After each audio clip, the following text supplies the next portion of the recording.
Welcome to Mountains Made Low, where we help you encounter the love of God and live well in the modern world. I'm Christine Reagan. And I'm Dennis Mueller. So I recently visited somebody in the hospital, and I wanted to make them laugh. And knowing that this would be an effective joke for them, I came across a book that was a compilation of Fulton Sheen's kind of sermons. It's actually not a book that he wrote specifically. It's a book that somebody put together on his behalf long after he passed away. It's a compilation of all of his sermons and writings and homilies about the demonic. And That's hilarious. It's hilarious. Just wait for it. So I go into this person's hospital room and I pull out of the bag. I said, I thought you could just use some light reading. And we had a little laugh about it. It went over exactly as I had expected and just brought a little bit of levity to what was a serious situation, but we had a good laugh. But then this book is sitting at my house for a number of days. And every time I would kind of fix my eyes on it, I thought, I should open this up.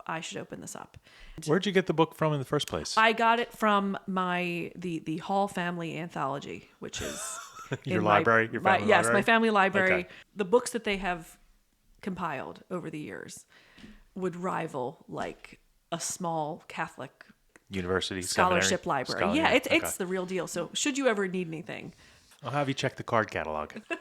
and there's a pretty intense sign-out system, so you'll have to. You're going to need multiple forms of identification. And the late fees, I heard, are exorbitant. But well, the whole family's kind of used to late fees. We let that go a long time ago. So anyway, so I opened this book, and I was very, very taken with it. His analysis is just so precise, and the way that Sheen dissects a problem, he goes so deep into it that there's just nothing left to explore, and that's very much what this book presented. Sounds almost like an Aquinas approach. Yeah.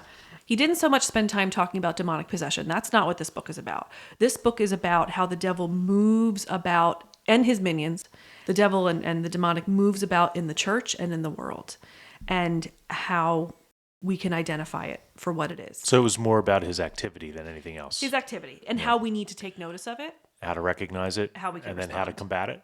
Yeah, so you've read the book. I have not. No. So this is going to be... But I sent you some notes. Right. So this is going to be an interesting dialogue as we navigate this stuff, because you were really, really super excited about all this stuff as you were reading it. And you said, we have to do something on this. Yeah.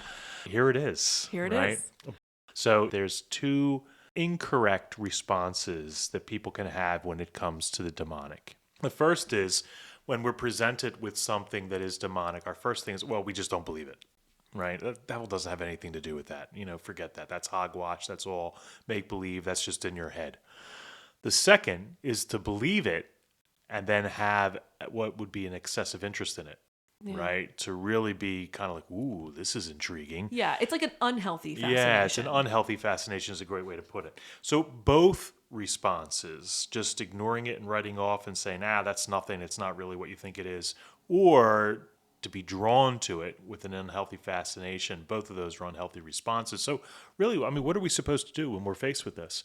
And what we're really called to do is, I think we're called to have eyes of faith, but we also need wisdom to be able to recognize the difference. And so what Sheen does in this book is he pulls back the curtain of the demonic in the world, so we really know what it is that we're dealing with. And what I thought was specifically helpful in this particular compilation was Sheen's explanation of the various signs of the demonic that are pretty obvious all around us.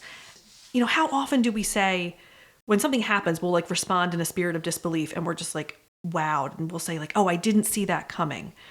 Sheen says that there are clear signs of demonic activity, and if we know the signs, then we can see them coming. And in his words, we can then choose the right weapon in order to respond to it.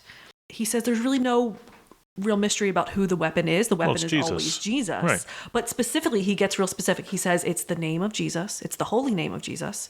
It's the blood of Jesus. And it's the mother of Jesus. Okay. Who are our three main weapons in our kind of mortal combat with the demonic in the world. So that's going to come at the very end here.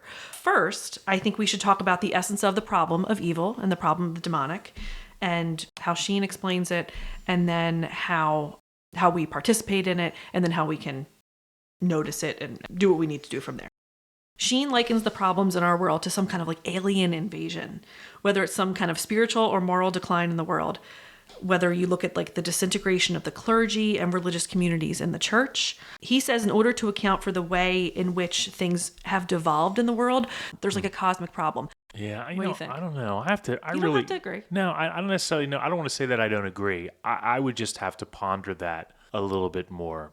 At some point, like, where does my decision come into this? I have free will. The only thing the devil can do is tempt me. He can't make me do anything. And he can't touch your soul. Right. And so that's something that I have to freely choose that. But the influences, the temptations, the concupiscence that you are prone to and that you're suffering with, he's essentially saying that there is like an alien power in the world. And that's the way in which we're affected. That the devil has embarked on this like invasion of God's beauty, God's realm, God's creation.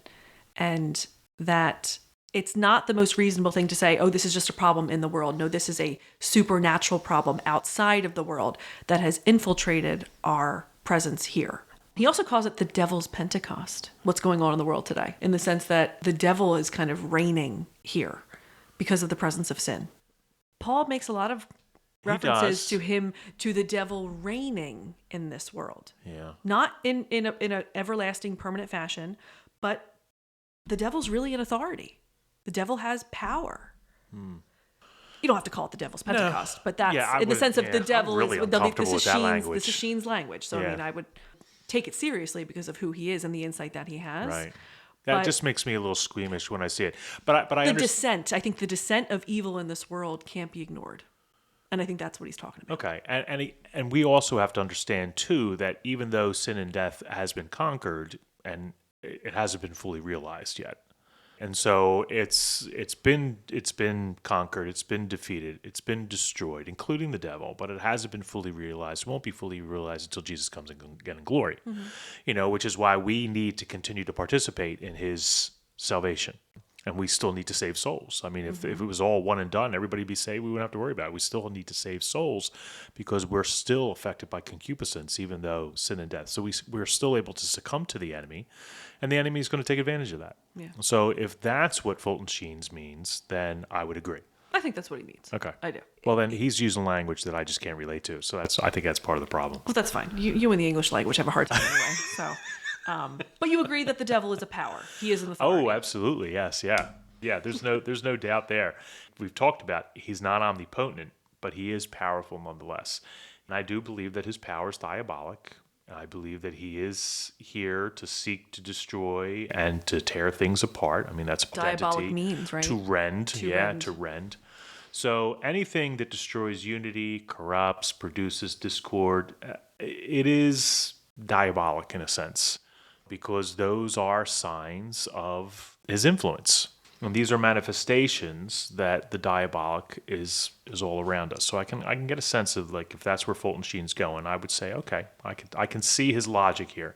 And I just heard this the other day, and I forget where I heard it from. It was in a homily. It was in a homily, because I think the other day's reading was on the Jesus' curing of the demonics in the Gentile lands, and where they jumped out and they went into the swine. Yeah. Right. So the beautiful thing about the homily was just he was talking about the strength of the human spirit. Ooh. And even though they were literally possessed, and again, that's not what this episode's about, but even though they were possessed by the demonic, and they were savage, and everybody was afraid of them, and nobody kind of went to the place where they were at, when he cast those demons out and put them into the swine, what did they do? They succumbed to it. They were overwhelmed by it. Yeah. They run out and they jump off the cliff and into the sea. So even though they were possessed by those same demons, it just shows you the strength of the human spirit. Mm-hmm. Even though they were possessed, there was still goodness. There was still a fight within them. They weren't completely gone, and they weren't completely destroyed. And so I think when it comes to the devil, we have to realize that he's far more successful in what he does when it comes to tearing apart families, destroying marriages, than he is in circumstances that would necessitate a formal exorcism by a priest. Yeah. There's influence because that's what there. we go to. You're talking about demonic activity. People just think they go to the Exorcist movie or Emily Rose. You ever see that movie? That's terrifying. The Exorcism of Emily. I remember I saw that with a friend of mine in high school. It's one of the few movies I wish I had never seen. It's another movie about like Hollywood's interpretation of demonic possession.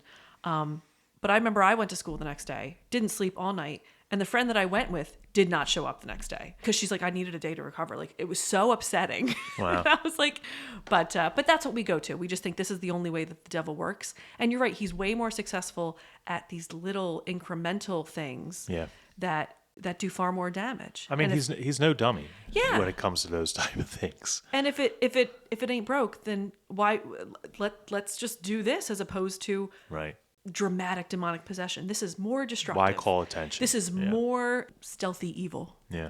And it's getting the job done. So moving on. Sheen says that there are ways that we can know that there's a demonic problem going on. He identifies 3 characteristics of the diabolic, and what he does is he examines the story of the Gerasene demoniac. Mm-hmm. And it's a story that you find in all of the synoptic gospels, but he's specifically talking about the one in Luke. And can you open that up, actually?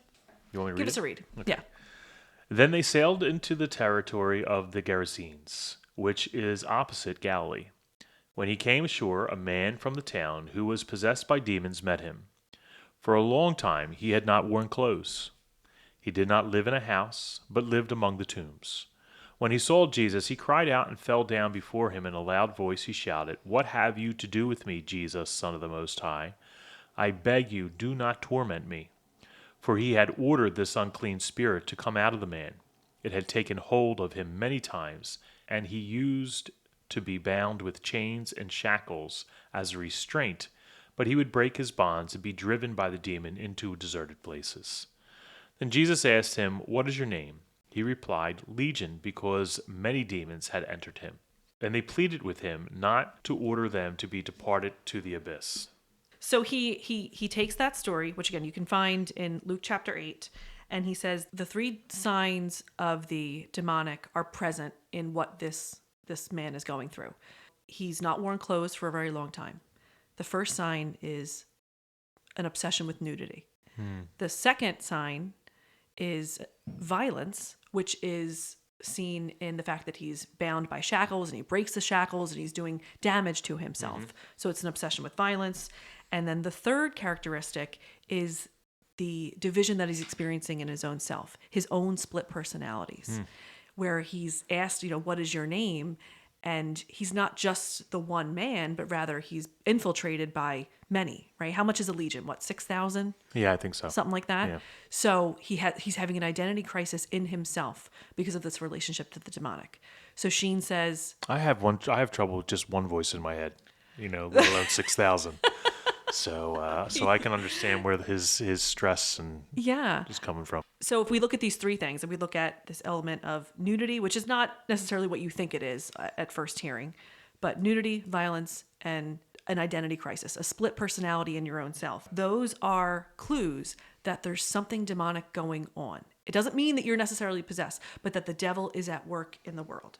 So the man who's possessed by Legion is exhibiting all of these characteristics, and our world and even our church can exhibit these characteristics as well.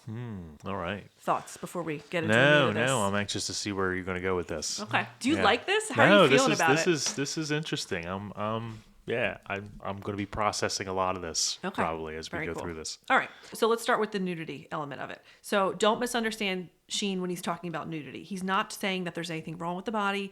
He's fully aware that God has made the body. All that God has made is beautiful. He's not talking about the relationship between man and woman and intercourse and all of that. There is nothing wrong, bad, or shameful about the body. So is he talking about like when sex is torn from love and preoccupation with like that exploitation of human sexuality? Yeah, like a lot of what we were talking about in the pornography episode. All right. Absolutely. All right. But he calls it carnalism, that we're living in an age, in an era of carnalism. Think about like things that are carnal in the world. What's the image that you get? Well, I mean, it's like the carne, it's flesh, right? Yeah. So, I mean, that's the Latin word. So even like, I use this a lot of time when I do confirmation retreats with a video that I show, but this idea even of carnival, right? I mean, what is it? It's like a cute carnival? Yeah. I What's wrong with carnivals? Well, look at the carne. It's coming from that same thing. It's the pleasures of the flesh.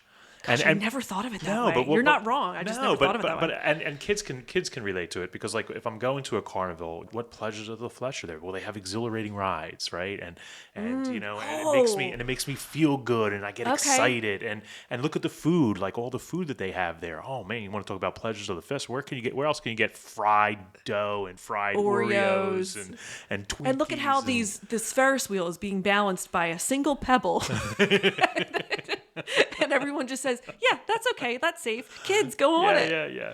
So it's carnival, you know, so these things, the whole idea of it just being the pleasures of the flesh. Okay. Right. Wow. Yeah. I never thought of it that way. But that doesn't mean that carnivals are bad. That's not what I'm saying. You're having fun. You're right. You're having fun. But you're having frankly, fun. it's good, clean fun. Right. But it's appealing to those basic carnal instincts that we have. But then you look at like Hollywood, then you look at society, then you look at our pornographic culture. And I think that's when you begin to see that negative aspect of carnalism. Oh, yeah. And that's when you say, something else is at work here. This is not a fun carnival that a family gets to go to together. This is something else. Because you look at society, and have you ever thought it just to be entirely animalistic? Yes. Right. I've seen movies where I'm like, good Lord, it's just bestial in behavior. Yes. Yeah. So Sheen talks about how we are prone, because of the society that we live in and because of our concupiscence and things that we're dealing with, we can have this neurotic interest in nudity. And this is what I think is really interesting, because it's satisfying an element of like unrequited guilt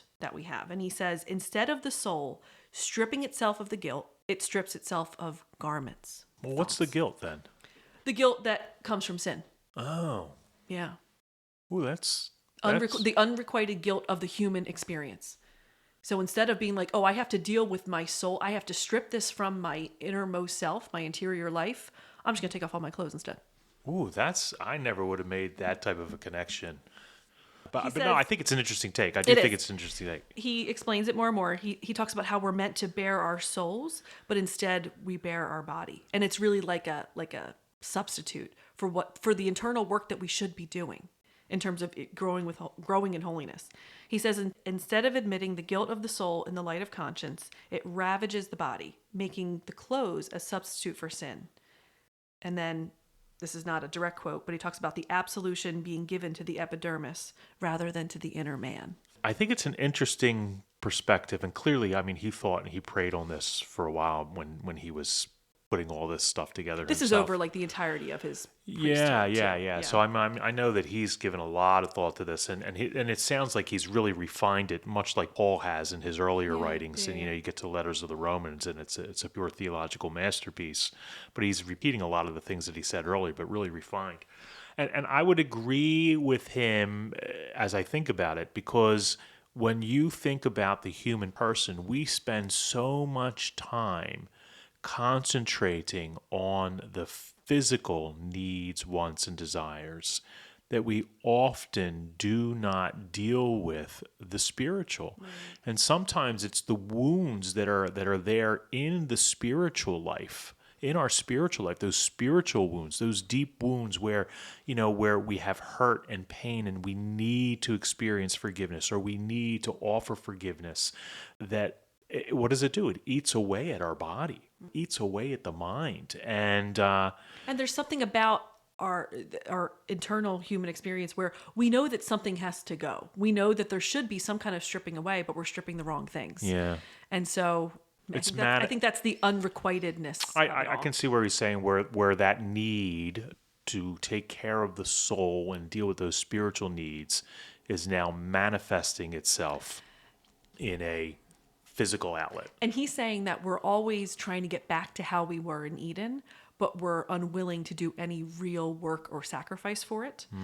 And we want to do it without the work of the cross, specifically. This whole book was back to the cross, back to the cross.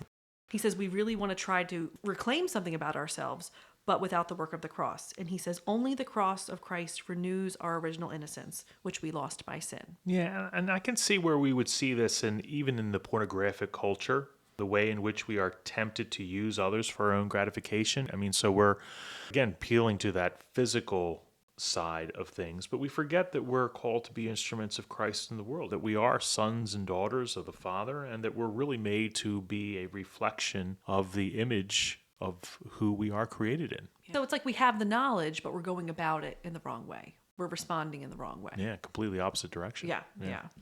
He says the fig leaf that in Greek culture was over the secret parts of man and woman is today put over the face. They don't care who gives them exhilaration. It is only the experience that matters. The person doesn't count. And I love this. You drink the water, you forget the glass. Oh, wow.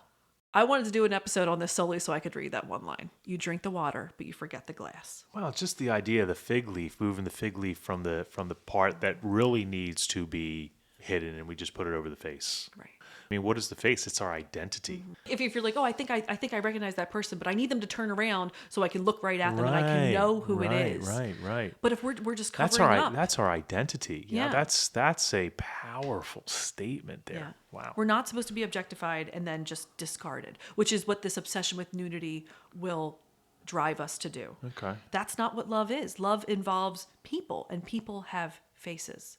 He also draws a direct connection between nudity in the world and our highly sexualized culture and the stripping away that takes place in the church. So it's not just nudity in the traditional way that we think about it. He talks about how we're trying to strip Jesus away from the work of redemption, and that the devil wants us to abandon Christ and strip him from our lives. Well, I mean, that makes sense. When you take a look at society and you take a look at what society is now saying about Jesus, you know, that, well, he was just a good man. Jesus isn't who he says he is. If he isn't God, then there is no redemption. You know, so the work of redemption is completely thrown out the window as soon as you begin to tinker with the identity of Jesus. Right. And that's creating, I think, a lot of confusion, because if there is no redemption, then my next question would be, what is this life? You know, what is the purpose of life? Where am I headed then? The flesh. We're back to the right, we're but back that to the would be animalistic it. society, So the carnalism. it would be get the most out of this life as you possibly can, because there ain't nothing waiting for you on the other side. So Right. Seize the day. So what do? He says a dead body can float downstream, but it takes a live body to resist it. We have to remember that God is always calling us back to holiness and to love. And as Christians, we can't just float in whatever current, this kind of exploitative, nudity-oriented, highly sexualized current that the world would have us just go along with. We have to actively swim against it. That's sign number one, what he calls this obsession with nudity, love of nudity, but love of the wrong things, right? Because again, the body is good, God has made us. Second sign is violence. And this second expression of the diabolic is expressed in aggressiveness, in violence, and in hate. It's very closely related to our obsession with nudity. You know, think about how much violence is intermingled with the porn industry. Yeah, we did talk about that in that episode. So Sheen said that this age of carnality is always an age of violence. So we really haven't moved that far off of characteristic number one. Okay. But he said specifically in this characteristic, the devil tempts us with the lie that peace will come from confrontations and us being these arbiters of justice, or what we think is justice, when we aim to give people what we think they deserve. But if we read chapter 6, Ephesians says that our fight is not against one another and human foes, but against cosmic powers. That's what I was getting to with the cosmic problem of sin and evil. And that our fight is really against the superhuman forces of evil. But evil would have us believe that we're at war with one another, and not at war with evil and the powers that be and the powers that are against us. Because again, if we're all created in the image and likeness of God, if we all have one Father, if we're all brothers and sisters of Christ, and we're spending our time fighting them, even our own physical brothers and sisters, then I guess you can very easily forget who the real enemy is here. That rending, that tearing apart, that discord that might exist between you and another person, the devil does tear us apart by watching us and directing our energies and anger at one another. So if you're going to be angry at somebody, if you're going to hold a grudge against somebody, if you're going to be jealous against somebody, yeah, baby, he wants you to stay right there with those emotions, because that's going to prevent you from growing in holiness, seeking reconciliation, mending relationships. It's going to perpetuate the discord. War continues. Yeah, war continues. Yeah. Sheen says, though, that we are caught up in a war. War is the law of this land, is kind of how he puts it. But it's the spiritual battles that we're called to fight. And then he reminds us that in the scriptures, Jesus says, I come not to bring peace, but the sword. And I think that's a very That's one of the harder sayings of Jesus, I think, in the gospel. What do you make of that? Well, I'm going to be I'm going to be honest with you. Like when you said that, I was a little taken aback, right away I'm going into scripture, but I'm like, have I heard that? Where have I heard that? Where's Yeah. that from? Because it's not something that is familiar No. to us. No. It's not something. And I think it's easier for us, especially when it comes to Jesus. We focus on the things that really make us feel good and that affirm. And sometimes some of these harder sayings, they're tough. I want to do an episode soon on like the hard sayings of Jesus and really flesh them out. But this has got to be one of them. Yeah. But because at the same time, he says in the Beatitudes, blessed are the peacemakers. Right. So Jesus is not saying don't be at peace. He's the Prince of Peace. Yeah. But at this particular moment in the Gospels, he said, I didn't come to bring peace, but a sword. So Right. Sheen dives into that and says, what does Jesus mean? So what does he say? He What does points say out about that he talks about how we can wield a sword internally or externally. it? Okay. And he points out that Peter gets this wrong when he cuts off the ear of the high priest's servant, where Peter is like looking for anybody to attack, and he attacks externally. Right. But what we're supposed to be doing is we're supposed to be waging a war going on in our own hearts. And that there is a sword to be used, but that the sword is meant to be directed at our own selves, not at one another. And not for the sake of destroying ourselves, but for the sake of purifying our souls, for the sake of purifying our hearts that are tempted to sin and often fall into sin. We want to do that work. We want to remove and cut out. I mean, the image is harsh, Yeah. but we have to remove those things about ourselves that are leading to our destruction. I'm glad you clarified that, because actually, as you started to talk, that's when I looked at that quote.